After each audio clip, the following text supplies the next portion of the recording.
20h07 dans Europe 1 Soir, une nouvelle étape importante pour les futurs étudiants. Dès demain, les élèves de terminale pourront formuler en ligne leurs vœux de formation post-bac, après avoir épluché les différentes possibilités ces dernières semaines.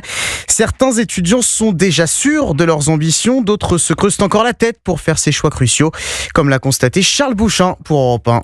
Depuis l'ouverture de Parcoursup il y a un mois, Alexane a épluché les formations et son choix est déjà fait. Moi je vais faire des études de sciences politiques. C'est une amie, elle m'a dit pourquoi tu fais pas tenter Sciences Po en sachant que tu adores la géopolitique, etc. Et donc du coup je me suis dit pourquoi pas. Bien décidée à rejoindre cette filière, l'étudiante de 18 ans compte choisir le maximum de licences sciences politiques. J'espère avoir un vœu, logiquement je vais en avoir, mes profs m'ont dit que j'en aurais. À côté, Alexandra fait la grimace, elle n'est pas décidée sur une formation précise, sa stratégie est de se concentrer sur un choix de filière qui colle à sa personnalité et pour elle, ce sera du droit. J'ai un caractère assez fort. J'ai cette approche vers les gens qui est plutôt facile. Cette idée de défendre des personnes, ça pourrait être aussi quelque chose qui pourrait m'intéresser. Et puis il y a les plus pragmatiques comme Youssef. Pour maximiser ses chances de réussite, cet étudiant en STMG a consulté son bulletin. J'ai une bonne moyenne en gestion finance et je suis bon dans la matière de l'économie, ce qui m'a aidé à m'orienter vers le BTS Banque ou le BUT. Une sélection qui pourrait inspirer les plus incertains qui ont jusqu'au 13 mars pour remplir leurs vœux.